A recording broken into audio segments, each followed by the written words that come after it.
Halo semuanya, balik lagi sama aku, Rin. Kali ini aku mau ceritain sebuah film tentang gimana jadinya kalau monster atau makhluk-makhluk ajaib yang pernah kalian baca atau lihat di sebuah buku dan media tiba-tiba hidup dan menjadi nyata. Meski kedengerannya nggak mungkin banget, tapi beberapa remaja di film ini justru merasakan hal tersebut. Penasaran gimana jadinya? Kalau gitu langsung aja kita bahas film kali ini sama-sama. Cerita dimulai dengan menampilkan seorang remaja pria bernama Zack yang baru saja pindah bersama ibunya yang bernama Gail ke sebuah kota yang bernama Madison. Gail merupakan seorang wakil kepala sekolah di salah satu sekolah di kota itu. Kepindahan mereka kali ini disambut dengan penuh kejutan oleh bibi Zack yang bernama Lorraine. Zack kemudian mengenakan sebuah topi cantik pemberian bibinya itu dan mulai mengambil beberapa barang di mobil untuk ia angkut ke dalam rumah. Tiba-tiba saja, ia disambut penuh senyuman oleh tetangga barunya, Hannah, dan ayahnya. Gail berharap jika keputusannya untuk pindah rumah bisa membuat Zack lebih terbuka, karena sampai saat ini, Zack masih tidak bisa menerima kepergian ayahnya.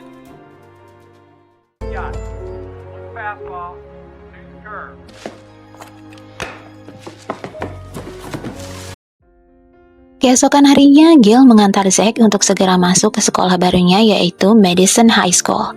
Seperti kebanyakan remaja, Zack gak mau turun dari jalan bareng sama ibunya yang memiliki jabatan sebagai wakil kepala sekolah karena menurutnya hal itu membuat Zack terlihat cupu. Semua murid terlihat menghadiri penyambutan Gail sebagai wakil kepala sekolah baru mereka.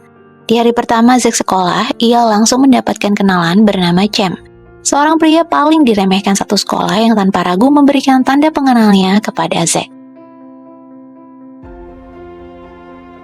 Satu hari berlalu, saat Zack baru saja pulang, tiba-tiba saja ia dikejutkan oleh Hannah, tetangganya. Hannah tidak sekolah di sekolah biasa, melainkan homeschooling bersama ayahnya. Jadi bagi Hannah, bertemu dengan Zack merupakan hal yang menyenangkan. Hannah kemudian membawa Zack ke sebuah tempat hiburan terbengkalai di tengah hutan yang berada di sekitar komplek mereka. So, why'd you move to Madison? It's just been me and my mom since my dad died last year. I'm sorry. How do we get down? Keduanya pun saling bercerita dan menjadi akrab satu sama lain. Melihat kebersamaan Hannah dan Zack rupanya membuat ayah Hannah menjadi sangat murka. Malam itu, tanpa sengaja Zack melihat ayah Hannah sedang menyakiti anaknya sendiri. Meskipun ia tidak tahu apa yang sebenarnya dilakukan pria itu. Zack segera menghampiri rumah mereka untuk memeriksa keadaan Hannah. Tapi, tidak ada yang bisa dilakukannya selain meminjam handphone ibunya, lalu menghubungi pihak keamanan dan meminta bantuan. Tapi setelah pihak keamanan memberikan beberapa pertanyaan kepada Hannah, tidak ada bukti jika ia melakukan kekerasan terhadap anaknya. Pria itu hanya sedang menonton TV dengan suara yang keras. Kedua polisi itu pun justru menganggap kalau Zack telah membuat laporan palsu. Malam itu rupanya bertepatan dengan diadakannya pesta dansa di sekolah Zack. Dan sebagai wakil kepala sekolah, tentu saja Gail, ibu Zack, harus hadir pada acara tersebut. Namun karena insiden barusan, Gail terpaksa menghukum Zack dengan tidak memperbolehkannya untuk menghadiri acara tersebut. Sebagai gantinya, Gail memanggil bibi Zack yaitu Lorraine untuk datang menemani anaknya itu di rumah. Kesempatan ini justru dimanfaatkan oleh Zack untuk kembali memeriksa keadaan Hannah. Ia kemudian pergi keluar dan tanpa sengaja bertemu dengan Cem yang kebetulan lewat. Mereka berdua kemudian memutuskan untuk memasuki ruang bawah tanah rumah tetangganya tersebut. Zack kemudian membuat laporan palsu hingga membuat ayah Hannah itu pergi untuk mendatangi pihak kepolisian. Dengan begitu, mereka berdua bisa masuk ke dalam rumah itu dengan lebih leluasa.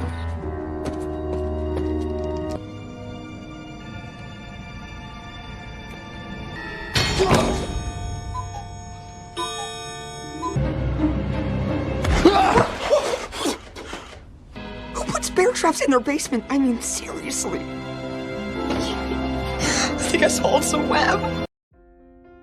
Setelah berhasil masuk dan mengelilingi lantai 2, Zack dan Cem menemukan rak buku milik ayah Hannah yang berisi cerita-cerita hantu seram. Berbagai manuskrip yang membuat bulu kuduk merinding kayak R.L. Stein atau Robert Lawrence Stein. Tapi anehnya, semua buku itu terkunci. Now let's get back to why. Hannah rupanya menyadari kehadiran Zack dan Cem dan dia terlihat baik-baik saja. Zack kemudian tanpa sengaja membuka salah satu buku tersebut dan seketika keadaan berubah menjadi buruk. Sesosok makhluk menyeramkan yang menyerupai manusia salju yang berasal dari Pasadena, California, tiba-tiba saja muncul, atau lebih tepatnya keluar dari dalam buku tersebut. Makhluk itu kemudian pergi hingga Zack, Hannah, dan Cem terpaksa harus mengejarnya agar manusia salju tersebut kembali ke dalam buku. Mereka bertiga kemudian sampai di stadion ice hockey, tempat di mana makhluk itu berada saat ini. Hannah kemudian menjelaskan kepada Zack dan Cem bahwa satu-satunya cara agar bisa mengembalikan makhluk itu adalah dengan menghisapnya kembali ke dalam buku. Namun sayangnya, makhluk ini sepertinya juga tahu hal tersebut. Hingga ia berusaha melakukan segala cara untuk menghancurkan buku tersebut agar ia tidak kembali terkurung di dalam buku.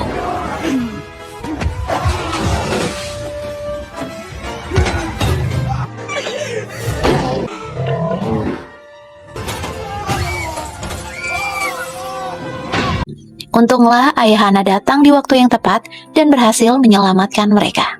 Sebenarnya hal inilah yang ditakutkan ayah Hannah selama ini. Ia tidak ingin berada di lingkungan ramai penduduk karena ia takut jika hal tersebut terjadi menimpa anak dan teman-temannya. Tapi sesaat kemudian Zack menyadari satu hal, bahwa ayah Hannah yang selama ini bernama Shivers ternyata adalah R.L. Stine, penulis buku cerita horor menyeramkan dan membuat bulu kuduk merinding yang selama ini selalu menyembunyikan identitas aslinya. Saat mereka kembali ke rumah, ayah Hannah segera mengajak anaknya untuk segera pergi dari tempat tersebut. Ia menyerahkan seluruh dampak dari kekacauan yang terjadi kepada Zack dan Cem. Penasaran dengan kejadian yang baru saja mereka alami, kedua remaja itu mengikuti Stine dan Hannah ke dalam rumah. Akhirnya, dengan sangat terpaksa, Stine menjelaskan kalau setiap monster, tuh maupun iblis, sudah ia ciptakan sejak ia kecil untuk meneror anak-anak di lingkungan rumahnya yang terus membuli dirinya. Tapi seiring berjalannya waktu, ia sadar bahwa semua hal itu salah. Lalu R.L. Stine kembali menyimpan semua makhluk itu kembali ke dalam buku. Tapi saat ia berencana mengambil semua buku, ia benar-benar sangat terkejut saat menyadari bahwa sebuah boneka paling berbahaya yang bernama Slappy berhasil keluar dari dalam bukunya. Untuk menghindar agar tidak kembali ke dalam buku, Slappy mengambil kunci bukunya dan membakar buku tersebut. Entah bagaimana caranya, boneka itu bahkan membawa semua buku ciptaan R.L. Stine lalu kemudian pergi.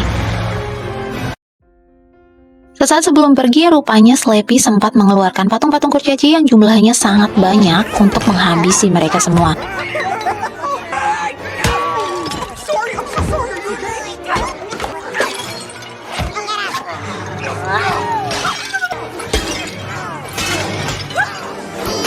Namun sayangnya, hal itu tidak bisa menghentikan para patung kurcaci tersebut begitu saja.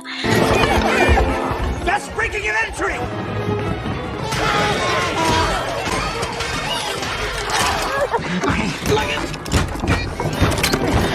Dan yang lebih buruknya lagi, ternyata Slappy membakar semua buku ciptaan R.L. Stine satu persatu agar tidak ada lagi makhluk yang terkurung di dalam buku itu.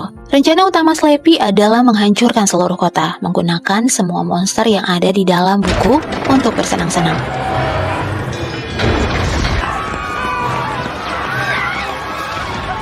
Slappy kemudian mendatangi kantor polisi setempat, lalu kemudian membukukan mereka dan juga membekukan banyak warga kota. Melihat sebagian kota yang sudah hancur, Zack kemudian memiliki sebuah ide. Ia lalu meminta kepada R.L. Stine untuk kembali membuat skrip baru yang bisa menyedot semua makhluk ciptaannya ke dalam satu buku cerita. Tapi masalahnya, untuk menciptakan keajaiban seperti itu, R.L. Stine membutuhkan mesin tik manualnya yang ternyata sudah dipajang di sekolah Zack. Dan untuk sampai ke sana, R.L. Stine dan yang lainnya harus melewati berbagai makhluk ciptaannya.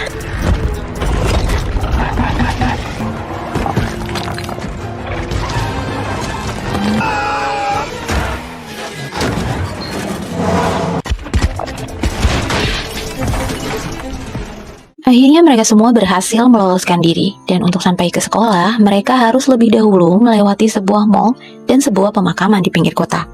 Namun ternyata mereka juga harus lebih dulu berhadapan dengan seekor manusia serigala yang juga berada di tempat itu. Mau tak mau, mereka harus melewati makhluk menyeramkan itu secara sembunyi-sembunyi.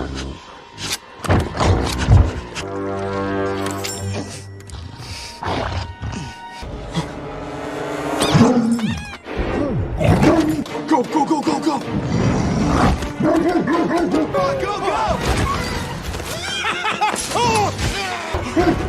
I'm going as fast as I can! Come on!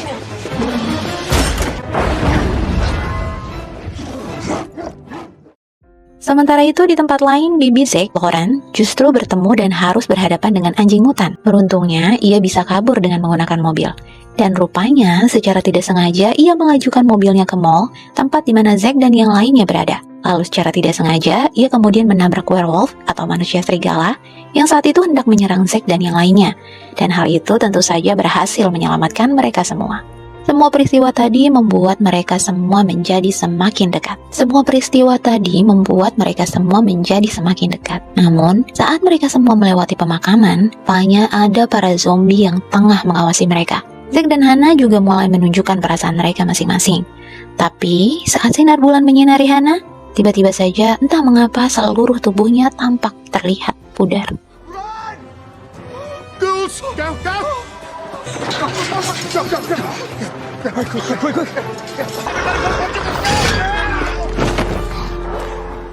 Ketika R.L. Stein dan yang lainnya tiba di sekolah, Zack segera mengajak R.L. Stein untuk berbicara. Zack berpikir kalau sepertinya Hannah sendiri tidak tahu bahwa dirinya sama dengan makhluk ciptaan R.L. Stein yang lainnya. R.L. Stein punya alasan tersendiri mengapa menyembunyikan hal tersebut dari Hannah. Ia sengaja menciptakan Hannah dengan menuangkan semua hasrat dan perasaannya. Saat itu, R.L. Stein sangat takut jika harus sendirian, karena dahulu ia pernah memiliki kedekatan dengan seseorang saat masih seusia Zack. Tapi kemudian, ia memilih untuk menutup diri dari semua orang. Zack tentu saja mengerti apa yang pernah dirasakan R.L. Stein pada saat itu, karena ia pun pernah menutup diri saat kehilangan ayahnya. Namun sekarang, ia mencoba untuk memulai kehidupan baru. Di tengah pembicaraan mereka, nampak Hannah yang muncul sambil mengatakan bahwa ia dan Cem telah menemukan mesin tik milik R.L. Stein. Di tempat lain, Lauren mencoba mendatangi kantor polisi untuk meminta bantuan. Tapi langkahnya terhenti saat melihat Slappy yang telah membekukan kedua polisi yang berada di sana. Dan hal yang sama juga Slappy lakukan pada Lauren. Tugas Zack, Cem, dan Hannah saat ini adalah menghentikan pesta dansa, memperingatkan mereka tentang bahaya apa yang sedang terjadi di tengah kota, lalu membuat barikade untuk mencegah kedatangan Slappy untuk mengganggu R.L. Stein selagi ia mengarang cerita. Awalnya, semua orang yang berada di pesta dansa menganggap peringatan Zack tidak lebih dari sebuah lelucon konyol. Tapi setelah melihat apa yang terjadi secara langsung, mereka semua berteriak dan lari ketakutan. Mereka pun mencoba membuat blokade di setiap pintu dan jendela sekolah agar tidak ada satupun yang bisa mengganggu R.L. Stein saat sedang menulis. Slappy dan para patung kurcaci kemudian mengeluarkan semua monster dari dalam buku yang tersisa dan mengepung sekolah.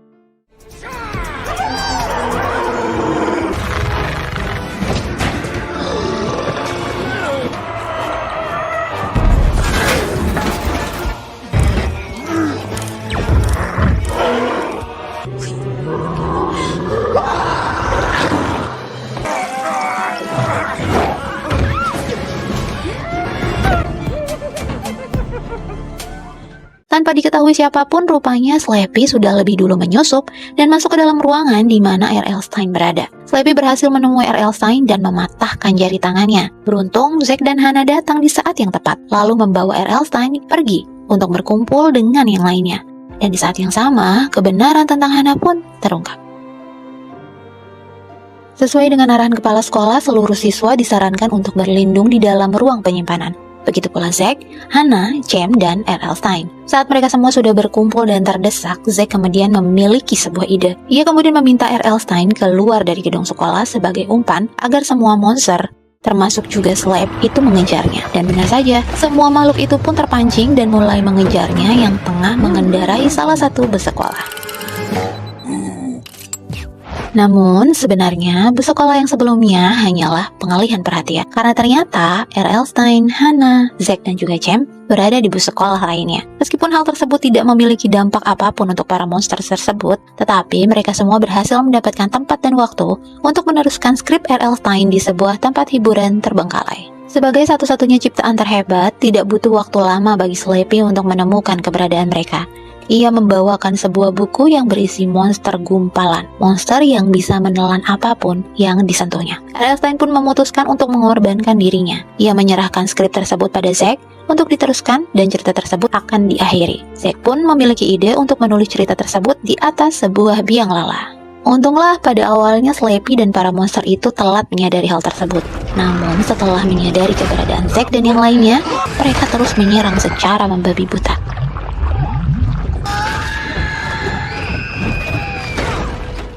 Zack akhirnya berhasil menyelesaikan skrip tersebut.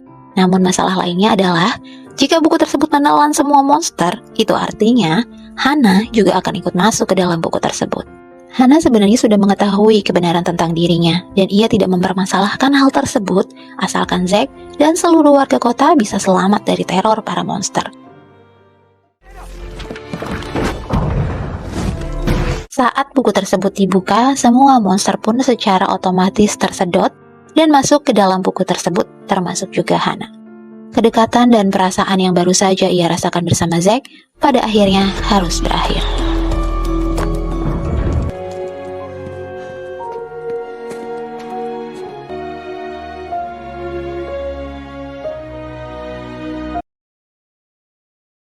Malam pun berlalu, semua warga kota kembali pada aktivitas mereka semua. Zack dan Gail, ibunya, kembali ke sekolah bersama-sama. Sementara itu, R.L. Stein atau Shaver menjadi seorang guru bahasa Inggris pengganti di sekolah Zack. Setelah selesai pelajaran, R.L. Stein memberikan sebuah kejutan kepada Zack.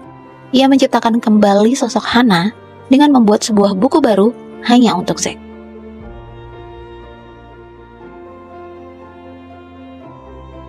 Tapi sayangnya, R.L. Stein melupakan satu sosok monster tak kasat mata, dan kemudian film pun selesai.